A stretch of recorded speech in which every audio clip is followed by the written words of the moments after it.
Broadcasting live now. Oh my goodness gracious. Welcome to session 1169, otherwise known as Genealogy Death Match. My name is Ron Arons. I'm the session manager for the session. I'm going to turn it over to Jordan. Thank you, Ron, up there in the booth.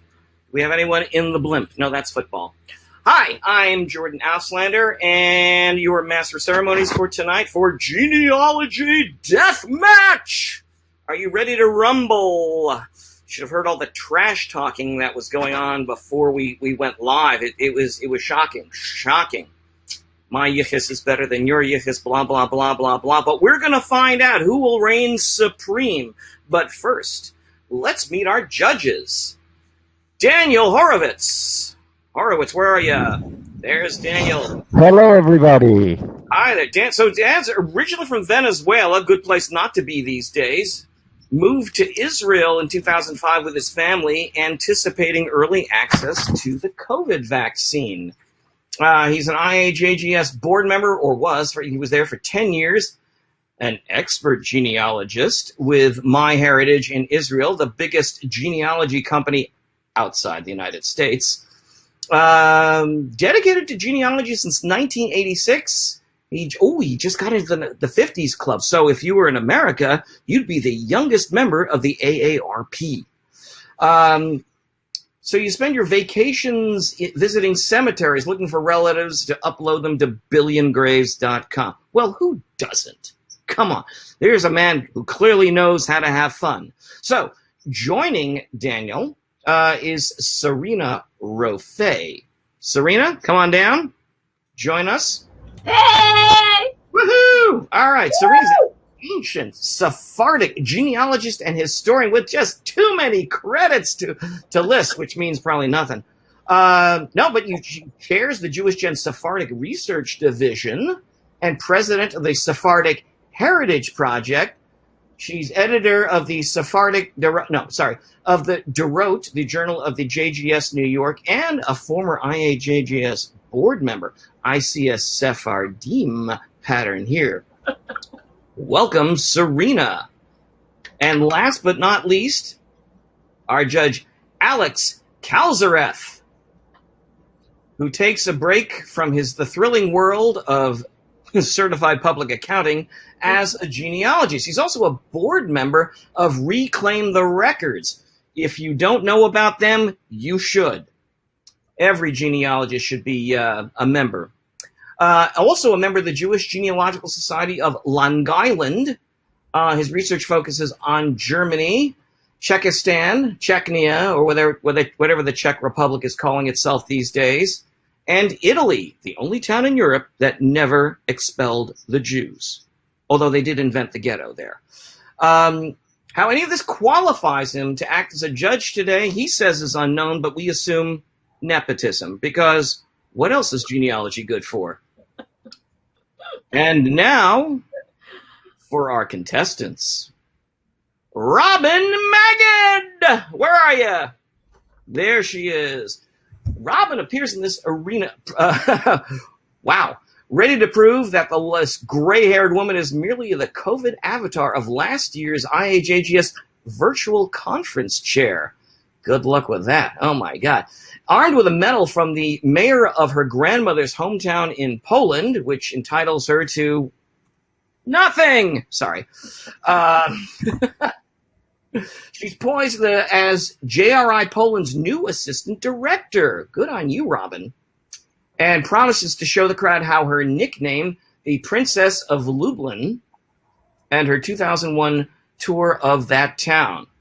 Wow, sounds riveting. But let's wait till we see who she's got in her family tree. Now, Robinn is coached by last year's winner, surprise winner, I don't know, Randy Schoenberg. He's returning, a JGS board member and director of the Austro-Czech Research Division and a genie curator. He founded the Jewish Genealogy Portal on Facebook and Clubhouse. Anyone wants to know about Clubhouse? Ask him. If you were on that call yesterday, you probably figured it out, all 25 of you. Now, taking on Robinn is Jacob Heisler. Jacob is ready to show what a passionate, experienced millennial genealogist from Norwalk, Connecticut can do.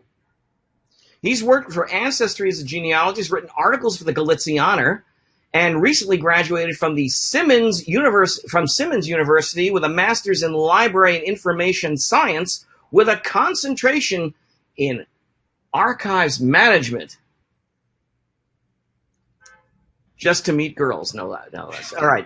He hopes to put his formidable knowledge of Galician and Krakow Jewry to good use in today's match.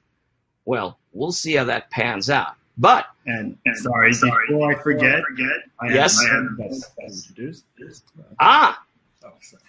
Over here is my father, Abram Heisler, and come on, Grandma. Over here is my grandmother, Dina Heisler, nee Wexberg. They are both going to appear in my presentation later. Okay. Excellent. We should broadcast this on Quellavision. Bringing live relative to this match isn't illegal? I think demonstration aids, we'll let the judges rule on that. But let's meet Jacob's coach, Jarrett, the vlogger Ross. He is a lead forensic genetic genealogist for DNA Labs International by day and a YouTuber by night. Well, who isn't? Jarrett serves as the vice president for the Triangle JGS in North Carolina and is on the board of directors for the IAJGS. When not exhuming bodies for DNA testing, sounds like fun, Jarrett can often be found obsessing over the Portuguese Jewish community of Amsterdam or the agricultural societies of southern New Jersey. Jarrett is confident about Jacob's victory and the millennial takeover of the genealogy world. Go crank a microfilm, that's what I say. No. These guys are making genealogy safe for those with a short attention span. Okay, so now let's go into the rules. Are there rules? This is a cage fight. Again, we are trying to show who can go back the furthest in generations. Then it becomes sort of a knockout round. I will be doing the timing of the 2-minute rounds, which will be signified the beginning and end by a, that's the bell. Let's see. All right, I'm holding a number between 1 and 2 behind my back.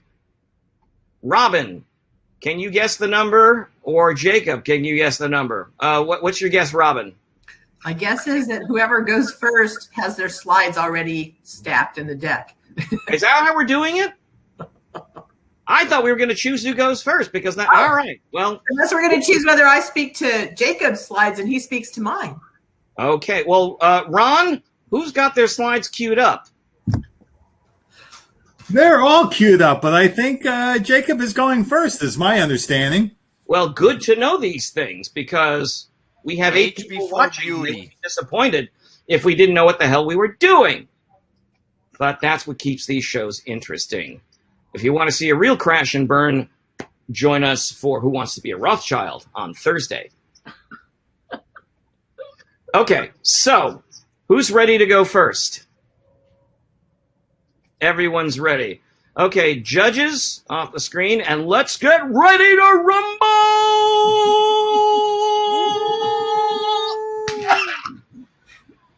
Go for it. Wait, hang on a second. Let me get the timer ready. And where did it go? Okay, and go for it, Jacob. All right, so I'm going to start with myself, Jacob Heisler, born 1993 in New York City, son of Abram Heisler and Reva Silverman. Next slide. All of which is clearly shown right here in this picture of me with them. But if you want proof that's a little bit more, well, legal, next. In my wallet is my driver's license issued by the state of Connecticut that clearly shows my full name, date of birth, and the fact I live in Norwalk, Connecticut. Next slide. Next, another piece of legal ID is this passport issued by the Canadian government that also lists my full name and date and place of birth. I obtained Canadian citizenship through my mother, who's a Canadian citizen. Next slide. And sure enough, a New York City birth certificate was made for Jacob Wolf Heisler on November 1st, 1993, with parents Abram Heisler and Reva Silverman living in Norwalk, Connecticut. Notice that it says Abram was born in May 1963 in New York City. That will be important later. Next slide.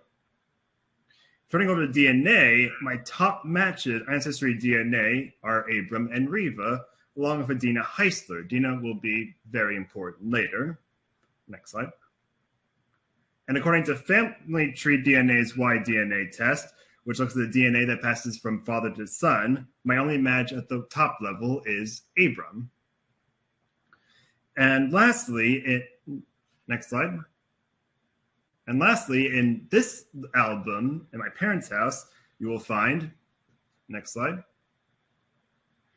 a New York City bracelet with the name her boy Reva Silverman, born November 1st, 1993, over a picture of a little baby. Next slide. Along with Abram and Reva holding said baby in what appears to be a hospital. And I'm sorry, that is the end of the round. So now, what I should have mentioned, if we can take that slide down, before Robin goes, is that, audience, we need you to pay attention. We are going to take a break and check in with the judges after every 3 rounds. But between rounds, there is a poll. Randy, where will we find the polls? The polls, I think, will appear on your screen after the round is over, if we do everything right. That is how we vote on these things. This is a democracy, contrary to what people at the IAJGS may think. So, again, audience, in addition to the judges, you get a say in who you think wins each round. And unless there's a TKO or a knockout, who may win today? All right, so we will go with that. And, Robin, you ready? Slides, please, Ron. All right, and go. I don't see my, there they are. Those are not my slides. Okay, these are still not my slides, Ron. There we go. That's my family. Let's move along quickly, but notice the baby. I claim with my children and baby 2 more generations, and you're going to hear today. Next, please. I am Robinn Magid. I'm Robin with 2 N's, which made it really easy for me to prove that I am the person mentioned on number, as you see on the screen here, number 1, my marriage certificate, and number 2, my birth record, which we will look at soon.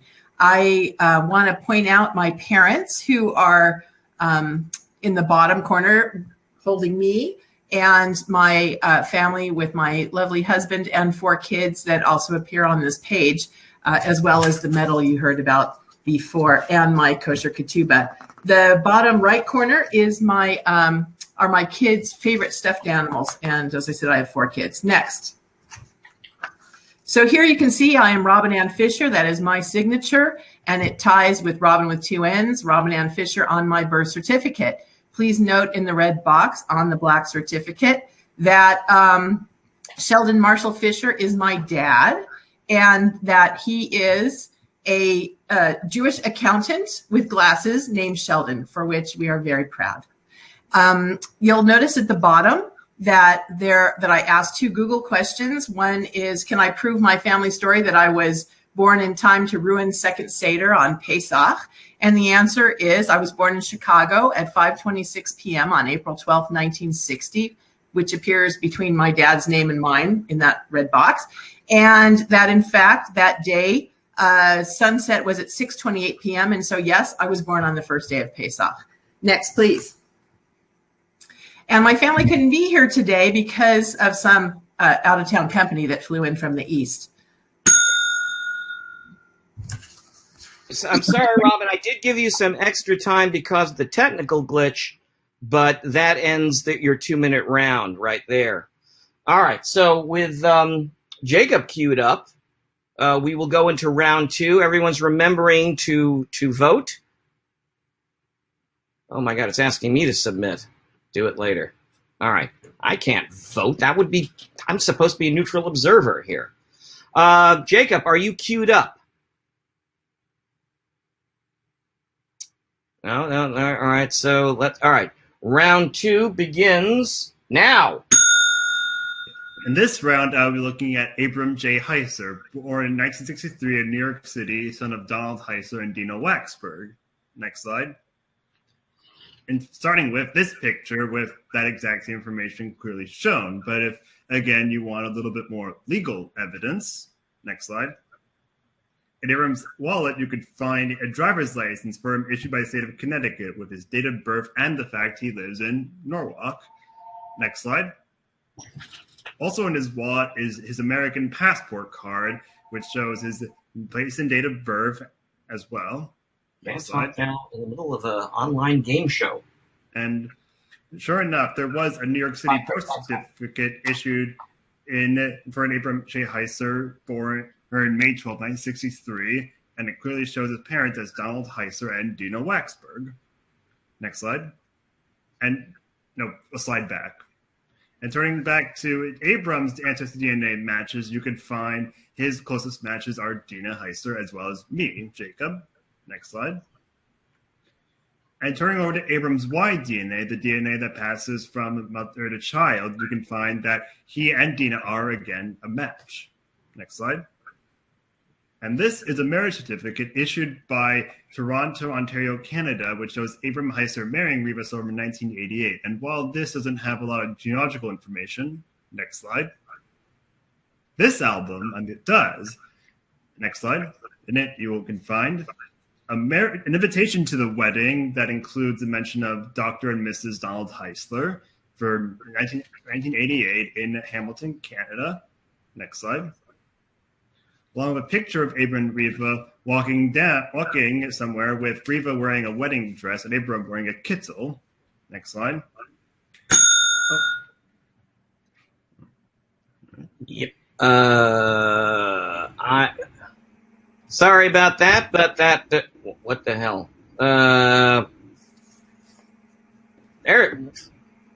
Stupid technical things. All right, so we are now to complete the second round. Robin gets to go, and everyone, I assume, is voting. Good, good, good. All right, Robin, are you queued up? Ron, you're advancing through my round 2. Please go back. All right, let's get everyone on a level playing field. Right there. All right, so let's start the round. Hi, this is my dad, Sheldon M. Fisher, CPA. He was born April 16, 1936 in Chicago. Document number 1, I will show you in a minute, but you can see number 2 and number 3 are 2 different copies of his birth record. What I want you to know about my dad, other than he's a really handsome guy, you can see he walked me down the aisle there in 1983, is that he loves Star Trek, Israel, collecting stamps, and Disney. Next slide, please. Here we are on our DNA test results from Family Tree DNA, both my parents, but I'm pointing out my dad in the green box where they have correctly predicted that he is either my parent or my child. He's 85 years old, I'm 61, so I put that he is my father. Next, please.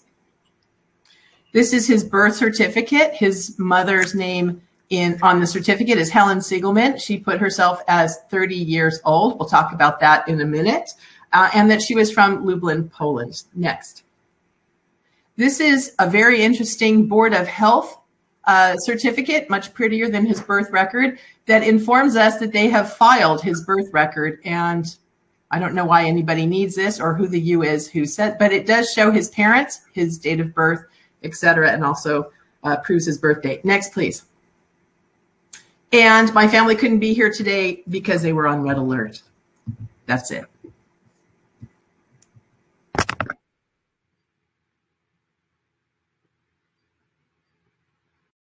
Okay, so Susan, actually, you finished that round a little early. So let's queue up Jacob. This is round. All right, so round 3.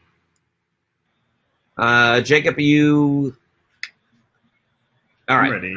Oh, you are ready. Okay, so you're queued up. Okay, in this round, I was showing that Dina Heisler née Wexberg, born in 1936 in Bayonne, New Jersey, is the daughter of Samuel Wexberg and Ada Pecker. Next slide. In Dina's wallet, you can find her own driver's license issued by the state of New York that shows clearly her date of birth. Next slide.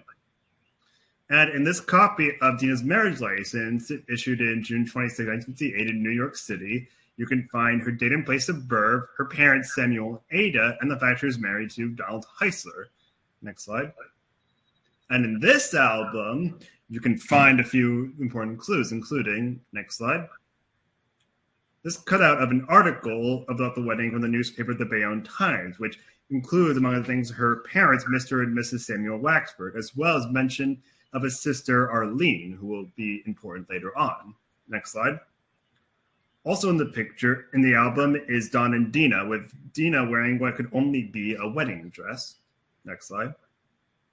Not in the album was this birth certificate that shows that Dina Wexberg was born on August 13, 1936 in Bayonne, New Jersey, to Samuel Wexberg and Ada Pecker, with Samuel listed as a manager of Wexberg Pickle Works. Next slide. And lastly, here is a cutout from the 1940 U.S. Federal Census that shows Dina listed as living with her sister Arlene, her mother Ada, and her father Samuel. Note that Samuel's occupation in the census is again manager of a pickle works. And that's it for me. Okay, so that ends the wait. Ron, that's the third round, or we wait, Robin, you have to go, and then we have the break for the 3 round. All right. So everyone, be sure to vote for who at the end of this round, and then we will take a little break. But Robin, you ready? Ready. Well, apparently I'm not, because my. All right, there we go. Okay. All right, thank you. This is a photograph, partially hidden, a photograph of my grandfather's mouth, but we'll see why in a minute, of my grandparents, Nat and Helen Fisher. My grandmother was born Chayat Siegelman, but she used the name Helen Siegelman in America when she became a citizen, which is document number 1 we'll look at in a minute. Document number 2 is her birth record from Poland. It is written in Cyrillic, which is the Russian alphabet. Down at the bottom is her death record, which I told my dad what to write, so I know what it says. And in the corner, perhaps blurred or obscured by my image, is the ship's manifest, which they couldn't find for a while, so they issued her some certificate of arrival, but the ship's manifest is online. Next. So my grandma came to the U.S. in 1922. The green circle shows her entry in the ship's manifest, where she gave her age, and I assume supported it, as 25. 11 years later, she became a U.S. citizen, and as you can see in her own handwriting, she aged 1 year in those 11 years. Magic. And on my dad's birth certificate, remember I pointed out that she put that she was 30. Well, that was in 1936, which was 3 years later, by which time she had aged 4 years since 1933. So my grandma was at least as good at numbers as my dad. We wonder if maybe she was traveling at the speed of light to age the way she did. Next. And my kids like to travel at the speed of light. Clearly, it's because they want to age more slowly, like their grandma did. Next. Here is her actual birth record. She was born in Lublin, Poland in 1897, although it was recorded in 1898, which is typical in Polish records to be a little bit off. They're in a format, and again, they're in Russian Cyrillic, but the things that I've highlighted. So end of round 3. All right, so we're going to take a little break, and I hear my voice coming back at me. For our contestants, I'm going to come on with 10 seconds to go in the round, so you'll know if you can wrap it up or the like. We've had a couple of rounds go short, so let's go. Can I have the judges on screen now? Judges. Okay, Daniel, Alex, and there's Sarina. So How are you guys now? I don't want you guys to excite, but are you following? Everyone's following this. You've taken your notes. You're impressed by the amount of documentation. I am blown away. Blown away. Okay, and probably in equal measures, but this is the easy rounds, of course. This is where everyone's got the most documentation. Listen, I have seen so many papers and I don't trust any, but those DNA tests, I also don't trust those companies. I don't know why. Time to change hats there, Dan. I love the Cyrillic. I just think that's amazing. And We'll just have to take their word. now those photo albums, they could be anyone. That's not really genealogical proof. And Jordan, Right, you they're cut great Robin visual aids Jess. there. I mean, You cut Robin Jess when she was going to tell us about that Cyrillic. Nobody can read those Cyrillics anymore. So we need to hear what those documents were. well, What he says they are, because we don't really know. We really should have had an independent person to verify. I totally agree. all right. Well, Ron, I understand that everyone's presentations are available on the site. Can they be downloaded, Ron? Ron? We lost Ron. He nodded off. No, they're not the handouts. No, the PowerPoints, our contestants' PowerPoints, are they ultimately available to our audience? They are not right now. Okay. But they are available to the judges for verification purposes, correct? Yes. Correct. Okay. So But this presentation doesn't have a handout, right? No, but there will be a quiz at the end to see who remember. No. Okay. No. Let's get real. All right, so let's check in with our contestants and their coaches. First, let's talk to Randy Schoenberg. Where are you, Randy? So I'm here. I'm feeling good. you feeling good there? Yeah. Robin, she may have had a slow start today, but she's coming on strong. I think in the late rounds she's really going to give a knockout punch. She's doing great. So as last year's champion, how does she look to you in that perspective? I think she had difficulty with time issues in the first round and maybe the third round, but she's coming into her own, and she's got a lot in reserve. We're not going to disclose our strategy, but she's got a lot of tricks up her sleeve, and Jacob better watch out. In the late rounds. Well, thank you, Randy, and back to your corner.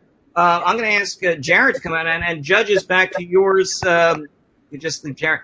Now, again, I'm going to take some responsibility for the timing issue. So I want the judges to understand that some of the pacing was thrown off. I'm going to come on visually with 10 seconds before the end of each round, so you guys know to wrap it up. Jarrett, you're contestant there. One round. Well, they both had one round where they finished up early. How are you feeling? You confident? Oh, I'm very confident. He's doing absolutely amazing. I know that he's got a lot ready that's going to be very surprising. I think it's going to really show the judges that he's going to come out on top. He's been doing really well. He did have that one round where he came in under time, which is great. And I think, the documentation has been great.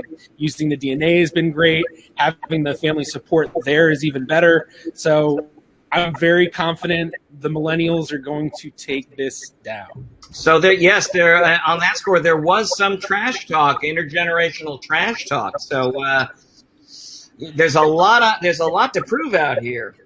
All right. Yeah, it's been a long time of people saying that they want the young generation to come and step up. It's time that we're stepping up, and we're proving it tonight. Okay. Well, again, there's several more rounds to go. All right.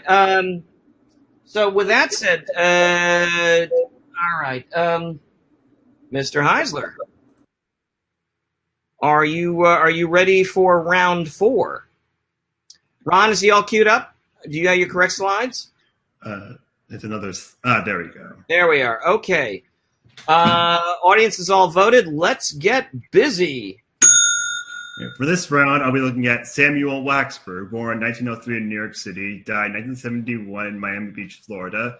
son of Abraham Wexberg and Sonia Minkowitz. Next slide.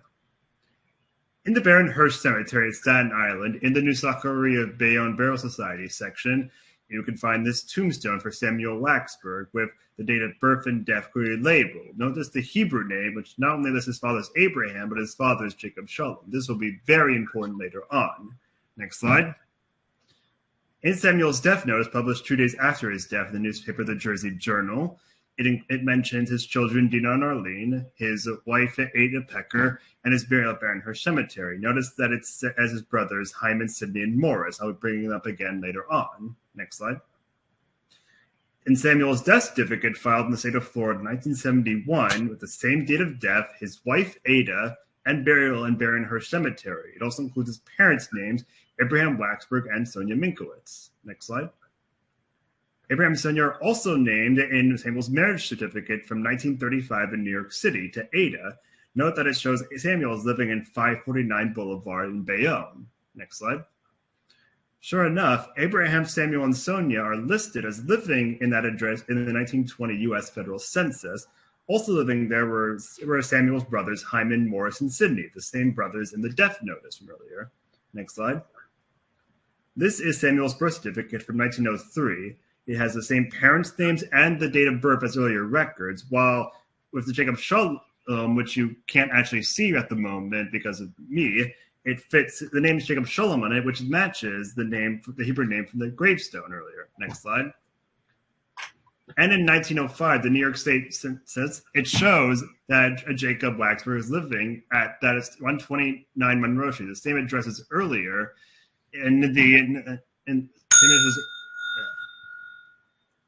Well, I'm sorry that that ended the round there. Robin, are you ready for round 4? Yes. Okay, let's get busy.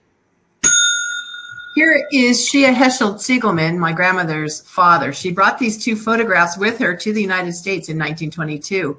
Figure number 1 is another chance to see a Cyrillic record. We'll look in a minute. But I want to point out the death records, the 1942 Lublin ghetto death record of my great-grandmother, who I'm named for. And we'll look at the 1935 death record of Shia Heschel. But my great-grandfather owned a cork factory, and I'm showing you the listing here. It shows him as the owner. He has a couple partners.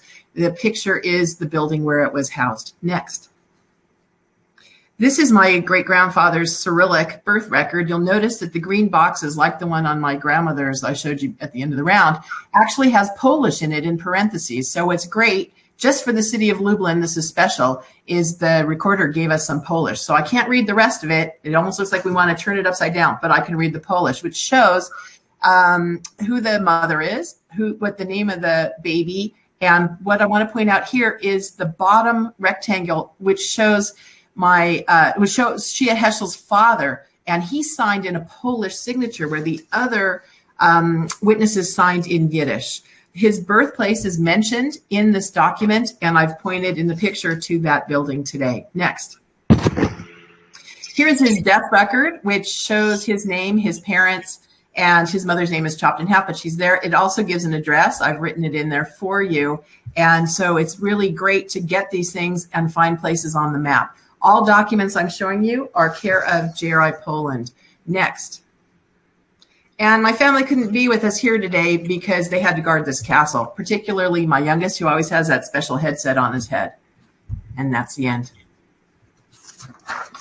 Okay, so we don't have the bell on that one, but we are at the end of round 4, and everyone should be weighing in on this. All right. Queuing up for round 5. Now, again, this is not like boxing. We go until someone either gets knocked out or runs out of family. So, let's go. In this round, I'll be looking into Abraham Wexberg, born in 1877 in Krakow, died in 1948 in Bayonne, New Jersey, son of David Wexberg and Hannah Hinda Manning. Next slide. Going back to Baron Hirsch Cemetery, in that same burial society as Samuel's gravestone is a gravestone for Abraham Wexberg, who died on October 12, 1948. Next slide. And the Bayonne Times wrote an obituary about Abraham the day he died, listing his burial in Baron Hirsch, his wife and 4 sons, the Wexberg Pickleworks firm, and the fact he immigrated to America from Austria. Also note his siblings, Harry, Herman, Adolf, and Ruth, who will appear later on. Next slide. Abraham's death certificate filed in Bayonne, New Jersey, further proves certain information about Abraham, including his address at 549 Boulevard. It also shows his parents as being David Wexberg and Anna Manny. Next slide. They appear again in Abraham's marriage certificate to Sonia in 1901 in New York. It shows them as David Wexberg and Anna Manny, although the record was wrong when it says that Abraham was born in Russia. Next slide. Abraham's petition for naturalization, filed in 1921, explains that he was in fact born in Krakow, which before World War I was part of Austria-Hungary, and that he immigrated to America in 1895. Next slide. Sure enough, Abraham appears in a Krakow census from 1890, where he's living with his parents, David and Hannah Hinda Manny. Also there are his siblings, Elkan, Chaim Mendel, Aaron, and Rivka, who are probably the European versions of the siblings we saw earlier. Next slide. And lastly, this Krakow birth certificate from December 15, 1877, listing his parents, David Wexberg and Hannah Hinda Manny. Also in this are Hannah Hinda's parents, Leibel Manny and Maria Zelda Zahn, who will appear in a little bit. And that's it. Right under the wire there. Okay, so at the end of round 5. We're halfway through round 5. Excuse me, not to cut Robin short. Robin, you're all queued up? Okay. Yes. Get in there swinging. All right. So Mayor Wolf, whose signature was in Polish, is the subject of this generation. We have his birth certificate in the bottom right, his tombstone, his matseva, which is in Warsaw, on the left, and my family visiting it. We have his marriage record from 1863, and finally the one I'm going to focus on, the Lublin Books of Residence, as well as a picture. If he had climbed the hill behind his house, this is what he would have seen, minus the modern cars. Next, please. So the Books of Residence are listed by address. This is for address 334B, which is how I know where his house was. So at least I know the address. And this is a page of the Books of Residence, which shows over time, kind of like a Revitsky-Skarsky in the Russian Empire, but it shows the family here, the Siegelmans, and everybody in this house had the Siegelman name. I'm pointing out Mayor Wolf, which I've blown up a little bit. It's the bottom entry in the blow-up screen. It shows his parents are David and Chaya. We're going to talk about David next. This is a series of books. Please move on to the next slide. I forgot about this one. And here I'm showing you a 3D model of what that looked like before the Germans destroyed it. It came from German reconnaissance photos. And we have something called a tarifa, which ties the old house numbers, 434B, to the current addresses, which were, if the house still existed, Ruska Street, Russian Street, 8B. So I've been able to visit this through a 3D model that no longer works, but was on Bromogradska's site, and Google Earth pulled the plug on it, so to speak. It was for a plugin that doesn't work. And so that was Mayor Wolf. We'll focus next on his family. All right, that is the end of the round 5. So, audience, remember to vote on who you think won each round. Ron, actually, a note here before we start. We'd love to find some way to post the stats to see how many generations back, but I'm sure the judges are paying attention to that. All right, Jacob, you are ready to rumble? Mm-hmm. And we are off. Okay. Here I'm going to look at Hannah Hinda Wexberg, name Manny, later Americanized to Annie Wexberg with an X, daughter of Leibel Manny and Maria Zelda Zahn. Next slide. Going back yet again to Baron Hirsch Cemetery and the New Zacharia Bayonne Burial Society, you can find Annie Wexberg buried there. For a date of death, May 29, 1937, listed on the bottom. Her Hebrew name, Hannah Hinda Bar Yehuda Leib, is also shown in the middle of it. Next slide. A death record for Anna Wexberg is filed in New York City, listing the same date of death, the burial of Baron Hirsch, and her husband as David.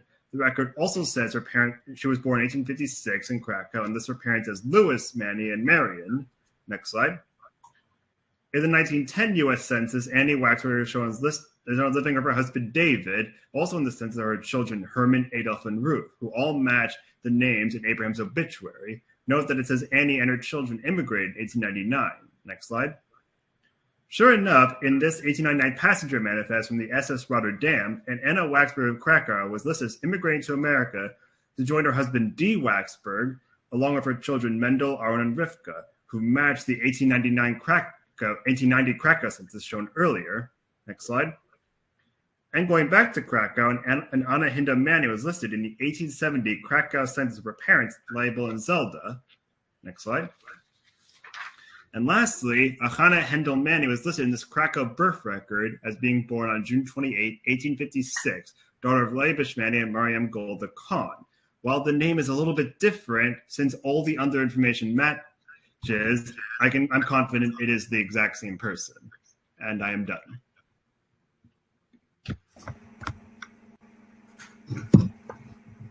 Okay, so done a little early there. Well, let's get Robinn all queued up. Are you queued up, Robinn? Ready to go? All right, let's go. Okay, so I've already shown you David Siegelman's entry listed with his son in the books of residence. That's figure number 1. He was also mentioned earlier up the page.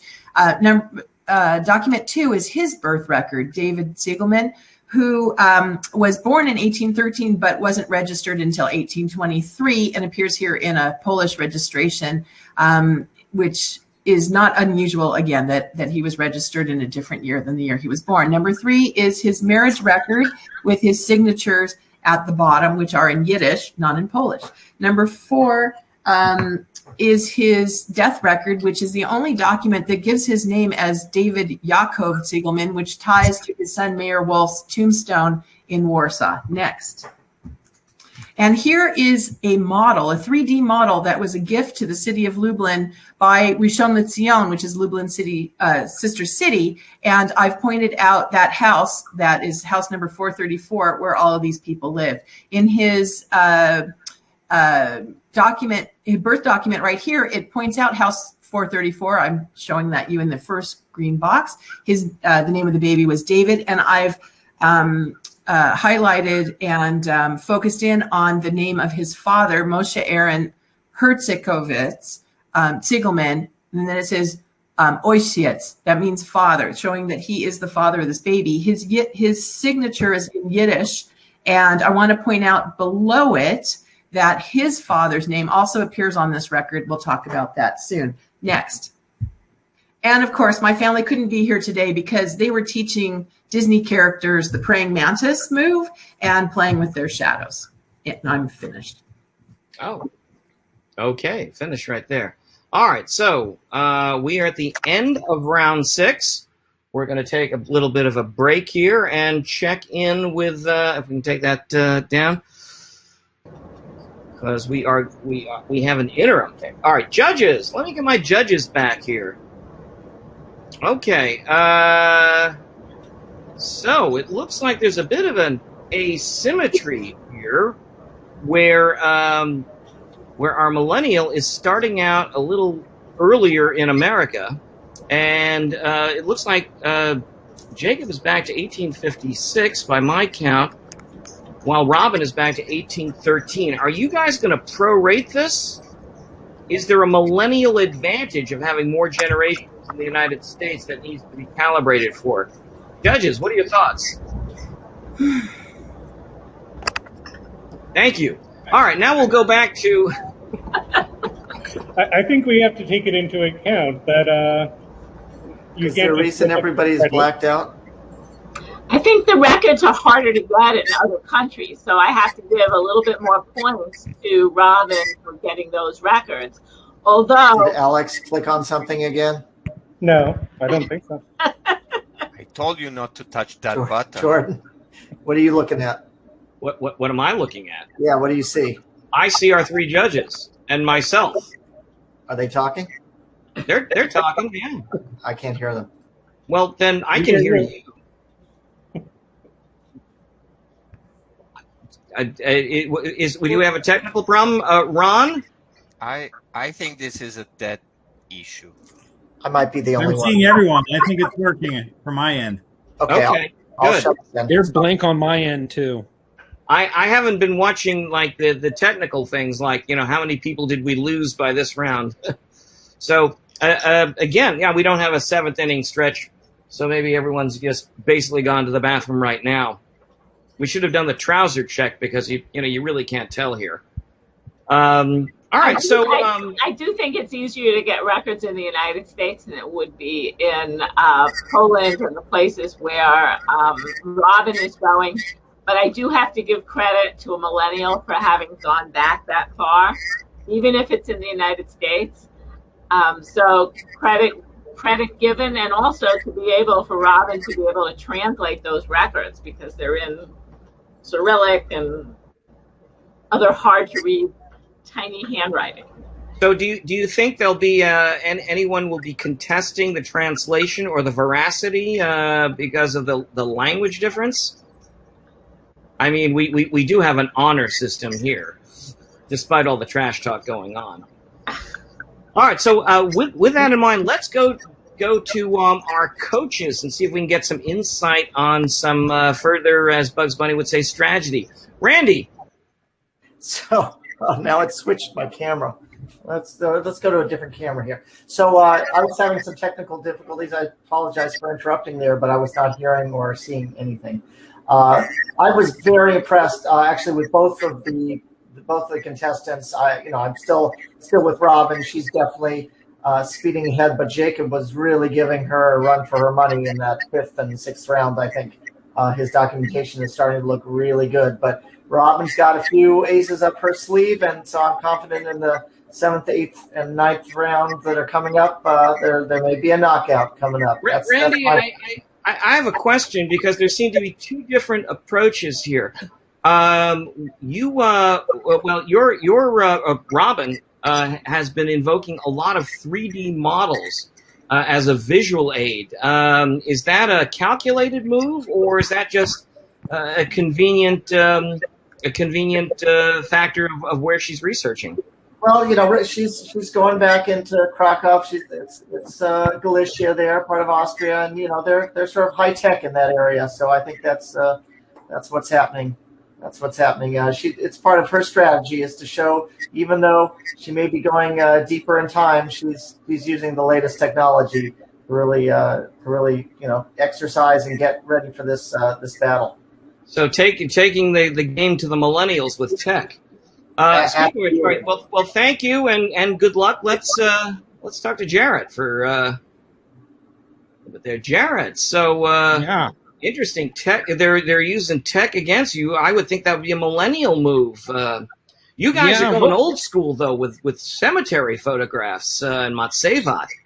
Yeah. So what Robinn had with the 3D models was really, really cool, but it didn't really prove that it was the same generation, which is, I think, the focus that we're looking at. It was cool, but with what Jacob had, especially multiple generations in the same cemetery, not just that, but setting up 1-2 punches first with like an obituary and remember those siblings, and then boom, second punch with correlating documentation. So I think he's doing really well, and especially coming in under time, multiple rounds in the past few rounds, I think he's really taking it. So they're both doing an absolutely amazing job, but I think Jacob really has that setup. So Jacob's going for those blind spots and just pummeling away. All right. Well, I don't think anyone was really against the ropes there, but what we have here is we got to fight. We got to fight. All right. Thank you for your time. Let's get back, and we are going to start round 7. Jacob? All right, let's get Jacob all queued up. All right. Get a visual on Jacob.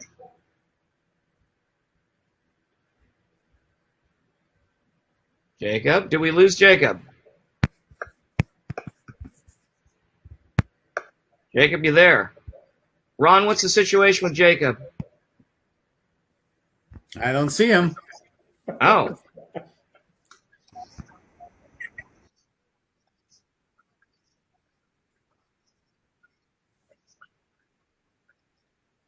Give it a minute or two. Well, big macher, yes. All right, so yeah, because we don't want a TKO here if it's purely technical.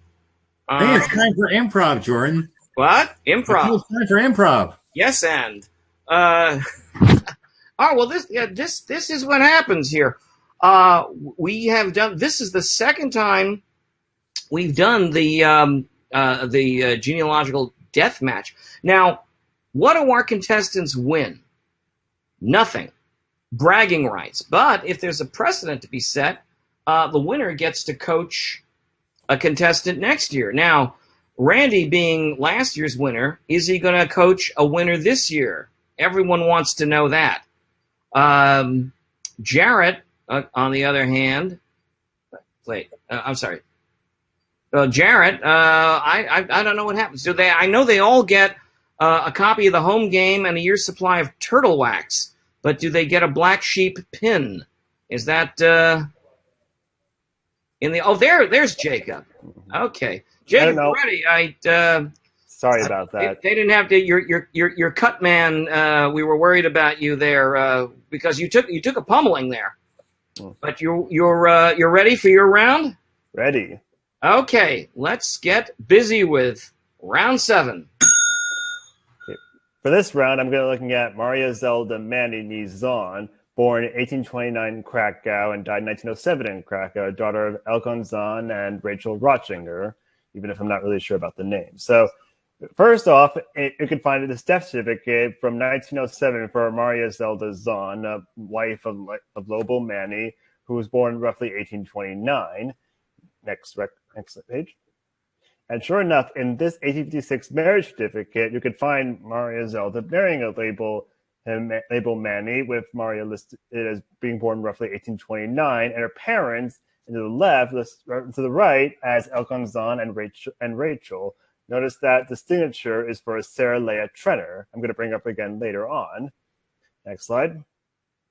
And in this Allegetta record, basically a supplemental record designed to prove that they could legally get married, is this copy of Maria Zelda's 1829 birth certificate, which includes, among other things, her parents, Elkon and Rachel, as well as the fact that their family was living in house 131. I'm going to bring up that house again multiple times. Next slide. And in the 1847 Krakow census, Maria Zelda was recorded as living with her older sister, Sarah Leah Trenner, along with her husband, Leo Trenner. Next slide. And in this 1829 marriage record for Sarah Leah Zahn, you can see that she was the daughter of Elkon and Rachel, and was married to a Leo Trenner. And that's it for me. I am done. Okay, on time and under budget. So, Susan, you ready to go? Susan. Sorry, Susan. Robin. Rewind. Reverse. It's Robin. It's right. I know. My aunt. Yeah. In my head, I had Sarina when I said, don't even get me started. Don't worry. I mean, it's just names. It's only genealogy. All right. So are you ready? I'm ready. And you are queued up. Thank you. So we do have, as you can see in green, another page of the 1839 Lublin Book of Residence. We also have, you can see in yellow, the 1865 set, because they switched sets, and you see they look very different. The next person we're talking about, Moshe Aaron Siegelman, appears in both sets, and you can see in the enlargement with the yellow arrow that he has an entry there, and his birth year is given as 1790. It just shows 790, but they dropped the ones, and he was born in 1790. These people were born before there were birth records instituted in Poland, and so this is the only way we can find that. His death record is in the top corner. We're going to take closer looks at both of these things, but they show that his parents were Naphtali Hertz or Herzig Siegelman and Sura Leba Roschgold. Next, please. So here's that 1865 session, Books of Residence page. I want to show you in the green circle that it's giving his parents' names as Herzig Naphtali. The names are reversed, which also typically happens in Polish records. Our families had two first names, not a middle name, and they move them around and use them differently. So it shows that his mother is Liba Zelmanovitz Ovna, something like that. I can't see it, it's too small. And next, please. But it does show in this record his parents. The death record also reiterates his parents. Again, we're looking at Cyrillic, but what's circled is Polish, written in parentheses, so that anybody, even if you don't read Cyrillic, can take a look, because Polish looks like English. So the top circle shows it's Moshe Aaron. I didn't highlight Siegelman, but it's cut in half, bleeds onto the next line, and it shows his parents. And that's it for me. Thanks. Well, good timing there. Good timing. All right, so we are completed round. Let's start. Why does it say who won round 9? We're just starting round 8. There we go. Okay. And we're getting into... All right, Jacob, you ready? Ready. For this round, I'll be looking into Elkonzon, born circa 1785, died 1832 in Krakow, son of Baruch, and probably, but not definitely, Hinda. Next slide. This is a death certificate for an Elkonzon who died on February 25th, 1832. His wife's name was Rachel. He was born roughly 1786, and he was living in house 131, the house I mentioned before. The Baruch in the middle name is probably not Elkon's middle name, and at the time, those records would include the father's name as the middle name. And one of the witnesses, notably, is a brother Fable or Phabus, who I'm going to bring up again later. Next slide. In this 1805 marriage record, you could see an Elkonzon married Rachel with Baruch, again, the father's name, not the actual middle name. The house number, notice the house numbers on the left of the thing are houses 150 and house 131. House 150 will also be important later in a bit. And according to this, he would have been born roughly 1785 before Krakow instituted birth records. Next slide. And lastly, and this marriage record from 1827 is for Fabizon, the brother mentioned earlier on. It lists his parents as Baruch and Hinda, and a family living in house 150. And that's it for me. Wow. Okay, ahead of schedule. Robin, you ready? I think so. My camera was having trouble turning on there, so I got nervous. All right, I'm ready. All right, so...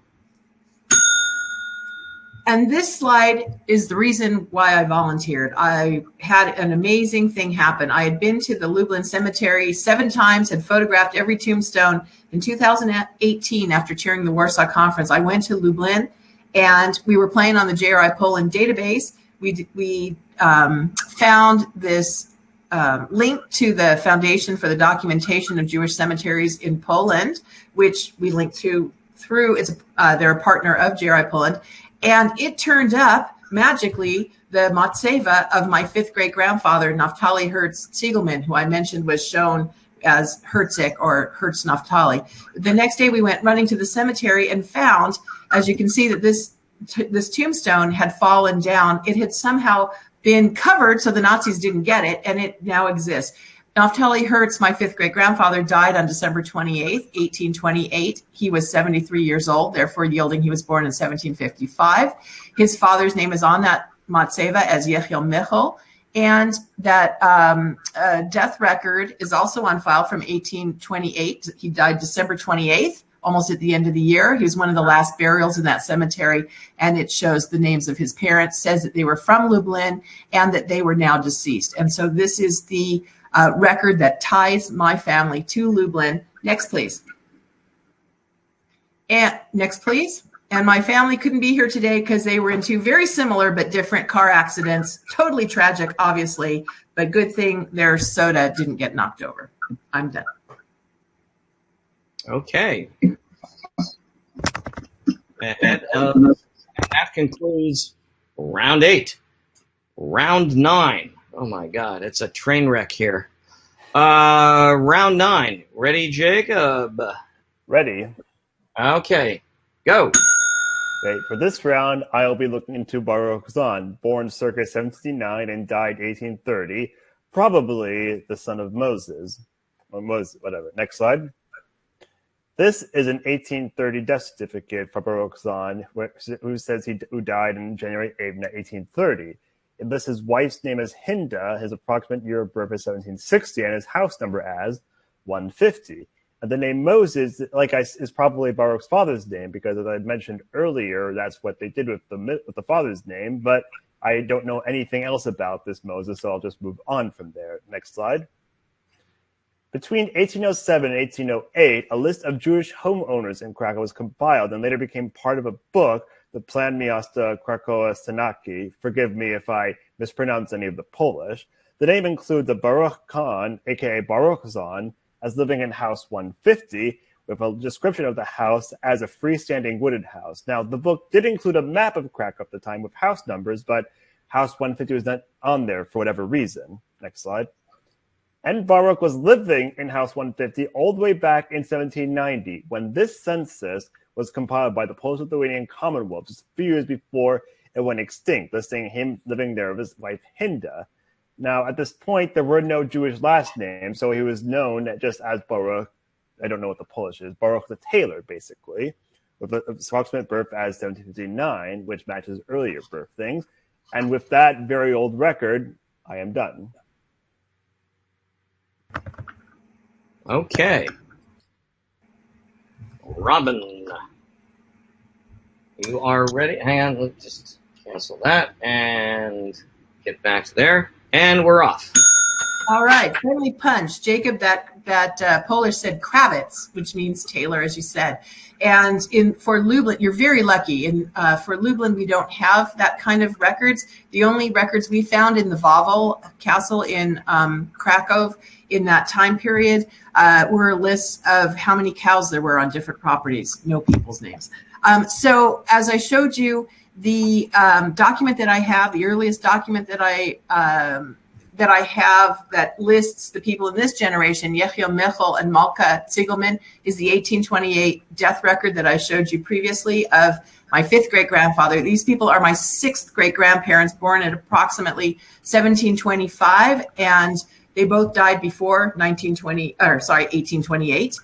Malka died before 1870 because her granddaughter, Freda Malka, was named for her and born to Herzig, the man whose tombstone we saw. And so I'm just showing you here old maps of my grandmother's city. And it was a very old city, but we're looking in the magistrate records to try to find more and get even farther back. So far, we only found cows. Next, please. My family couldn't be here today because they were multitasking and on vacation with very important electronic technology. Well, except for the baby who's asleep over there in the corner on his daddy's shoulder. So if you count these two generations here, my 4 kids and the baby, that makes 11 generations. Otherwise, documentation-wise, we're at 9. Thanks. That's it.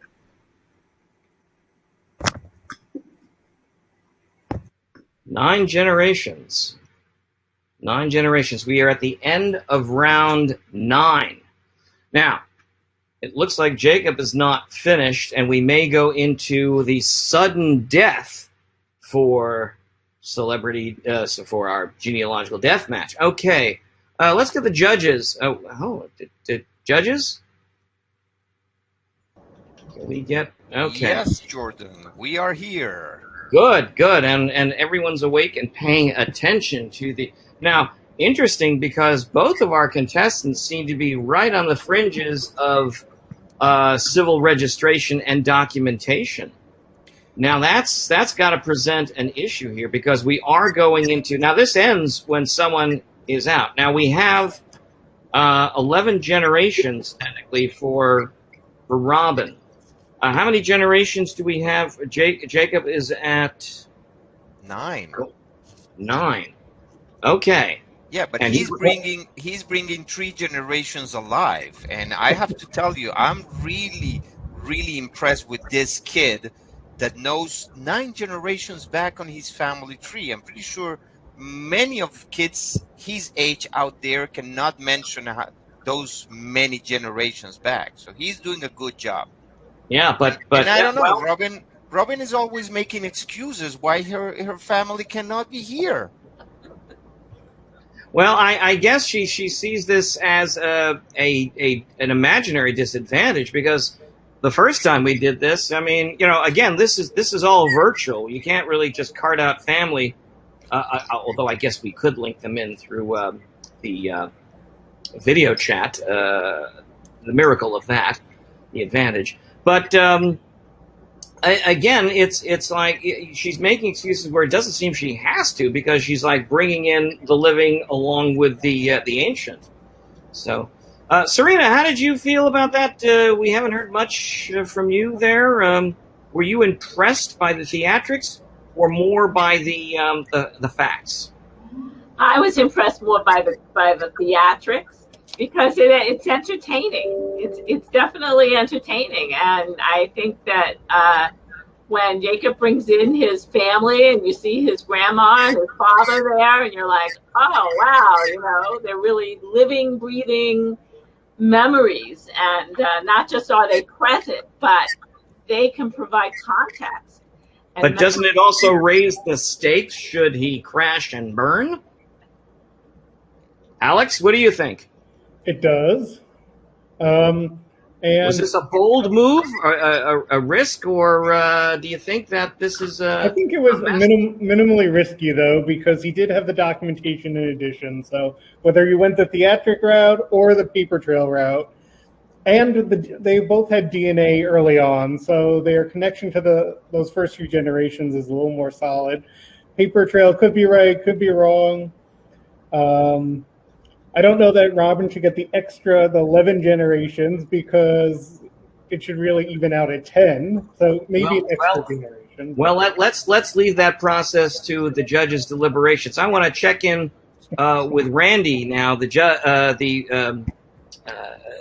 our coach, Randy. Hi there. Wow. What a match.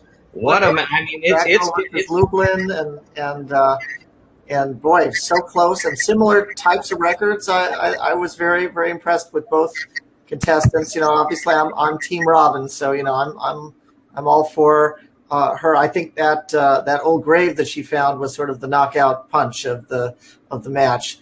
It isn't over yet. I mean, we may be going to, pardon the expression, sudden death, but it looks like now. I don't want to. What I'm looking at right now is that you guys are going cadastral with the maps there. Is that again, that's a risky move, because Jacob could go back with cadastral maps as well. Well, and sometimes that's all you got. Sometimes that's all you have. You have to make do with what you have. And if you can find the tombstone, great. If you can't, you got to go with something else. Sometimes a census. Sometimes you get a birth notice. Sometimes a conscription list. Robinn really pulled out of the stops. She got all sorts of different documentation. That's very, very good. Very thorough job, I thought. But Jacob also really he tied it. For the whole mosaic. I didn't see too many holes in his presentation. There was one Israel brother who turned into Sydney. I think I saw that, but Yeah, he made a notice of he wasn't sure of a name, but he certainly came out of it. I thought he was up against the ropes there, and you guys were going to pummel him for that. But I was surprised. You showed remarkable restraint. All right, let's get back to Jarrett. And but thank you. I'll stay on here in case he has any trash talk that I need to answer. Okay. Yeah, I mean, I think they both did really well. I think even though the grave that Robinn had, the Matzavot, that was amazing. At the end there with the house number 150, even with the names not being exactly on, that correlation with those addresses, that's really important. And I think that was his big 1-2 finish. So I think he really has it, especially in those the last generations. I think he had much stronger documentation that all correlated together. So are you guys going for, the popular appeal of the audience here versus a judge's decision? If we have a split decision, that the audience poll will tip this? I mean, I again, Susan, listen to me again. Robinn. Oh my goodness. Robinn seems to have been the audience favorite, but it's all up to the judges. It's always all up to the judges. Yeah, it's definitely up to the judges. So we'll see if they follow the audience or they go their own way. You never know. these judges are quirky sometimes. We're going into round 10 now, and I guess we will check in with you guys after each one because now it's pretty much anyone's game. It's extra. I don't think there's going to be a round 10. I don't expect our contestants to come out, but we'll see. We'll see what they say. Bring them on and see if they have anything more to offer. All right, let's see, and then we'll for round 10 here, and as we are in extra innings, and then we'll go to the judges for the decision. Excellent. Good idea. All right, so Jacob, if you can come out now. All right, so I should clarify that I actually don't have that 10th generation this year. The father was probably Moses based on the patterns, but I know nothing about him outside of that one record. Wasn't he found in amongst the bulrushes though? We know that because I know that he was. Ron Moses. Forgive me. Yeah, because all I know is that he was his father, and I didn't have it in the records, but I know that one of Baruch's grandchildren was also Moses, but I don't know anything about this Moses. So I'm afraid for this round I am done, unless beyond just a Moses existed before there were names. And I don't even know if he was alive in the 1790 census. For all I know, he was just living in a different house, for all I know, or he just might have been dead already. I guess this is a matter for the judges. All right, well, good luck there. Let's get Robin on there. All right, so Robin, you were going into as I said, cadastral territory. Now it seems to be in the hands of the judges. Very impressive performance here. You got it back 11 generations, but there was that sort of the equalizer of the living generations, which is sort of to put you on the same par as a millennial. How do you feel about your odds here with the judges? With my odds with the judges, well, I think that that the judges have a history of being fair and they don't pull punches on the other side. On the other hand, I thought that Jacob did a really good job, and in fact, we're hoping that in the end we will share lots of things, including he kept mentioning pickles. I like pickles too, and who doesn't? We're Jews. Exactly, and we're just hoping that we can get that earlier documentation that can get us both back to the 10th generation and beyond. So Robin, if you do win, are you going to do the classic? I'm going to Disneyland. How'd you know? All right, so let's check in with the judges and see if they're close to a decision. All right, thank you, Robin. All right, where are the other two judges? There we go. Are you folks near a decision? And Ron, have you tabulated the audience poll? I think Randy has that. Okay, Randy. I think I know the answer. No conflict of interest there. No, I think I mentioned in the polling, Robin seems to be the favorite. There was a little bit of glitch in round 7 where they were very close, and I think maybe we'll give that one to Jacob because of the glitch. I think it's 6-3 for Robin in terms of the polling, if I'm not mistaken. All right, so that's the popular vote. Judges, let's go with your decision. Are you ready with your decisions? Show of hands. Show of hands. Everyone's nodding when I said show of hands. Alex, elbow. Why do I get up in the morning? Okay, so Daniel, who did you pick? Listen, I just turned 50, so I'm kind of debating between, elder genealogists and all the paperwork and the new kids that I would like to encourage. And I will have to give it to Jacob because he really did his homework. He really did his research.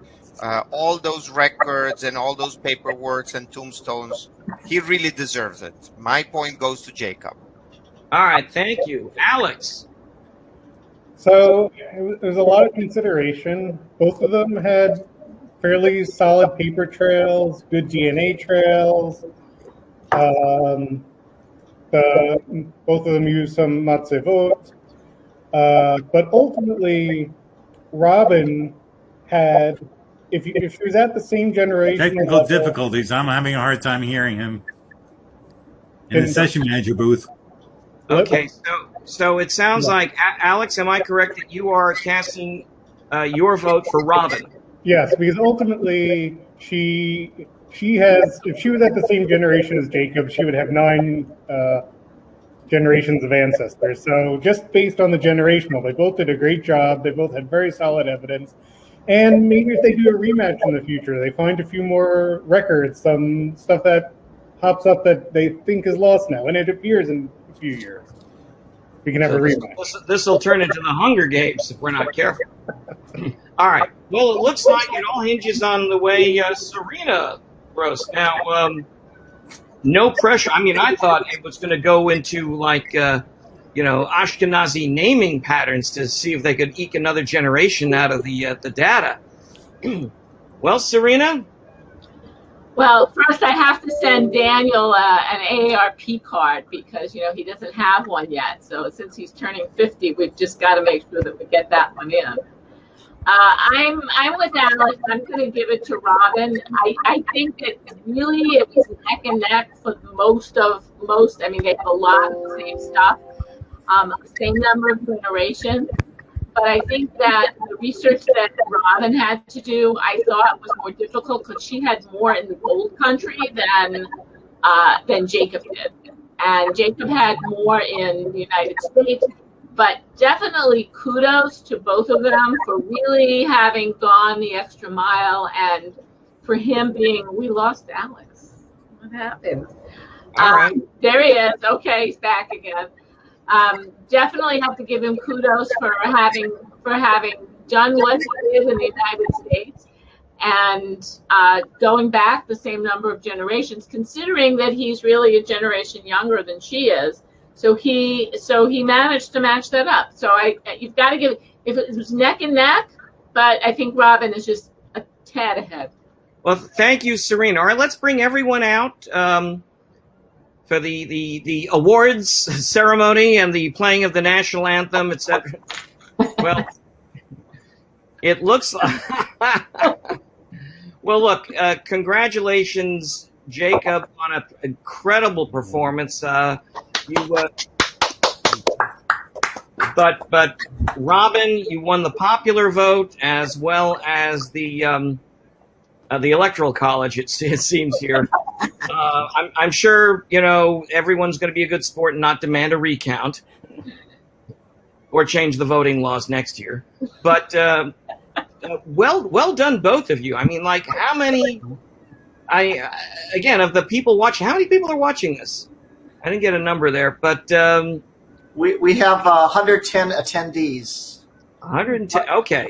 Plus the presenters. So, and this year there are competing talks at the same time. So that's why we have a few fewer people. I think anytime Jennifer Mendelson's doing a DNA talk, in my experience, anytime you're at a conference and you put the word DNA in the title, you get about 600 people. So riveting, absolutely riveting. Yeah. All the people who already know their DNA are here listening to us, and we thank them for attending our little event here. But we've got Jarrett. We've got Jarrett. Who cares about silly DNA? We've got anyway. Look, I think that of the people, anyone who can go back 10 or 11 generations is certainly in this league, and we look forward to another fierce competition next year. And I hope you'll all join us. Next year, I hope we do this live. That'll be more fun. It'll be much more fun in Philadelphia. I hope we get some new contestants. It was interesting for me to see Cyrillic and Polish and all those things that I don't normally deal with. And hopefully we'll get some new contestants from other parts of the world with new Russian. Yeah. Maybe we'll have a competition on who's going to be the contestant. Well, I'm always impressed when someone goes full cadastral. Yeah, we were talking about having a full tournament style competition, but we'll see if we can arrange that in Philadelphia next year. Yes. Everybody should give us a good review, I guess, on the conference app, and maybe they'll have us again next year. Unless Robinn, are you in charge next year again, so that we can? No, I retired. No, you're retired. so we have to lobby for it. But thanks everyone for participating. I think this is a fun event. Thank you to our And we have audience. to give a round of applause to Jacob and Robinn. Yes, definitely. All right. Very impressive, and to Jacob especially, I think was our first volunteer to come up and do this, and it's not easy. I think, as you found out. Jacob, can you, if I can take over for Jordan's position a little bit, can you tell us what it was like putting this presentation together? Because it's my experience last year was, even though I'd done genealogy a lot and collected a lot of things, it was something new to actually put together all the proof like you did. So what did that feel like to you? It was certainly an interesting experience to actually put down on like paper the specific not just specific documentation, but proof of these specific details, and to build them up one after another in a very specific way. It was like interesting to do it that way, because I had to really think about, say, proof that I exist, for example, or proof that my dad and grandmother exist. Like, people that, of course, I know who they are, but I have to like actually do it. But then I read this one quote that I thought was like relevant, where when if a journalist is told by his mother that his mother loves him, he had to prove it. I thought that's kind of what I had to do too, in a way, like prove that I was born, prove stuff about my dad, prove all these things, and it was a very interesting experience. And I'll admit it wasn't easy. And I honestly was more nervous about the actual speaking part than I was, but I thought I did very well. And I just want to say, if anybody's thinking of doing it next year, I fully encourage you to do so, especially if it's something new and interesting that hasn't been done before. Personally, Jacob, yeah. Would you consider coming back next year as a coach? I'd be done. Yeah, I'd be happy to. I just want to say, next year I hope it'll be a Galizianer versus the Litvak. Ooh. And the Litvaks have that whole naming pattern thing. I want Litvak against Hungarian, actually, I think, because I think we've had Galicianer and Polish now. We need a Litvak and a Hungarian, but they've been. Wait a second. What about the Sephardic? Sarina, come on. Come on. Jarrett went full on Could get ugly. Spirit of us. We bring I did go full on Sephardi last year. No, you didn't. In a nod to Robinn's dad, I think we should just call it Genealogy the Next Generation. And Jacob's taking us there. Randy's afraid of us Sephardim. Yeah, I'm ready for you. I'll go German side Sephardi any day of the week. Any day of the week. Alex can too. All right, let's get the trash talk for next year, and let's sign off like. Yeki Sephardi will be year after next. Next year we should work on Litvak Hungarian. It's not a party without the Sephardi. So the hardest part of preparing this presentation was getting an appointment at the bank to get into my safe deposit box to get my marriage certificate and my birth record because of COVID. Things we don't think about. Right. We have people raising their hands, and maybe we can take questions. That's up to Ron to figure out how to do that, if he's still around. He's still around. We can take questions. How do we do that? You do it. How long did it take for Jacob and Robinn to find all these details? I would say Jacob's lifetime. I've been doing this for 30 years. That's not fair. I have accepted long ago that there are people who have literally been doing genealogy since before I was born. So that's honest. That's not a surprise for me. But for my answer, it's something that took quite a while, and part of it has been helped by other people doing research for me, actually, with the Krakow stuff. But then I built up on the earlier stuff.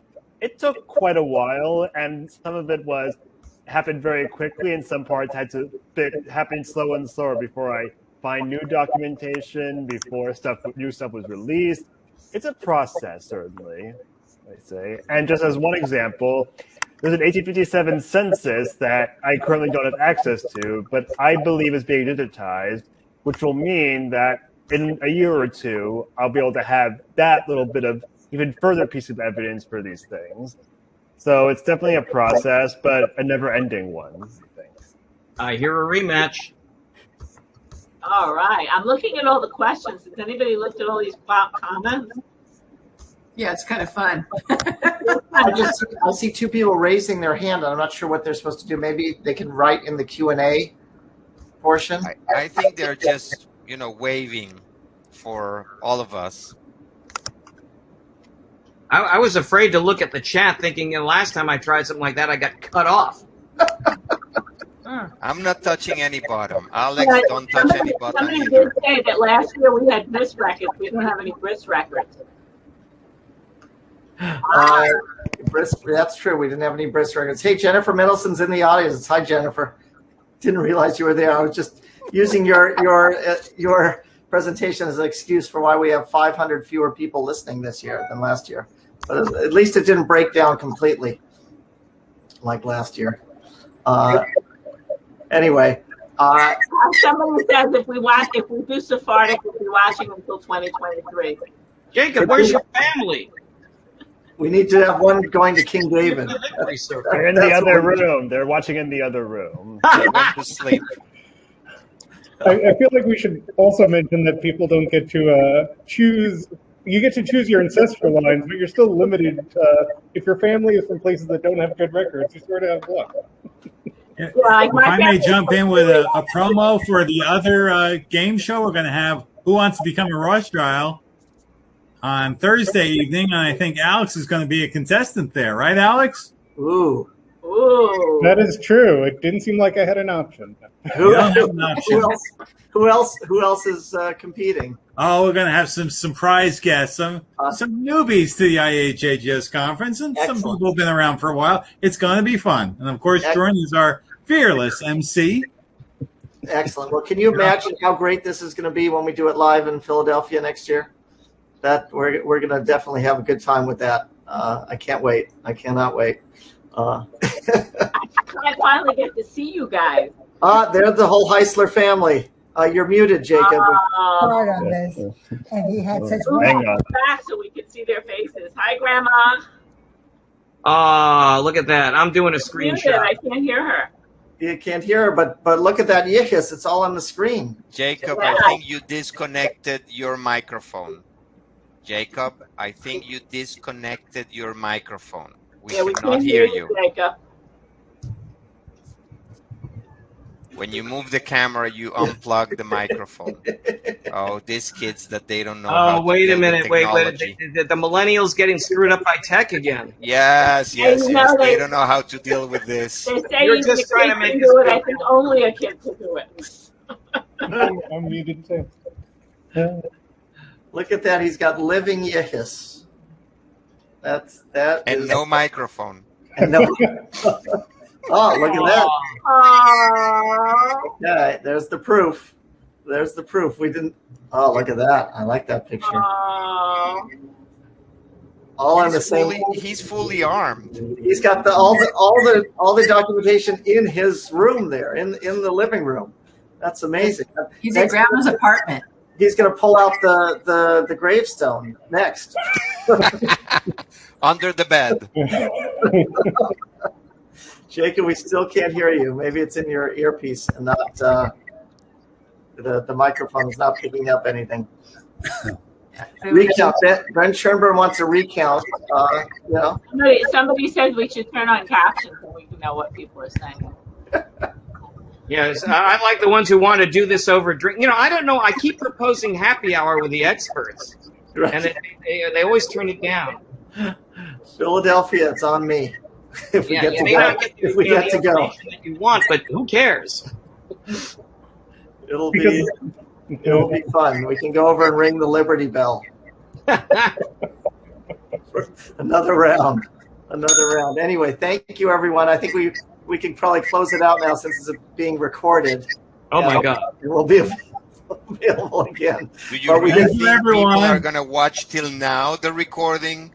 Yeah, I think so. I think no, they're going to stop way earlier than this. Yeah, we're like in the penalty time right now. Yes. All right, I'm ending the session now. Okay. Yay! Enjoy Thanks for all you did. Thank you, Heisler.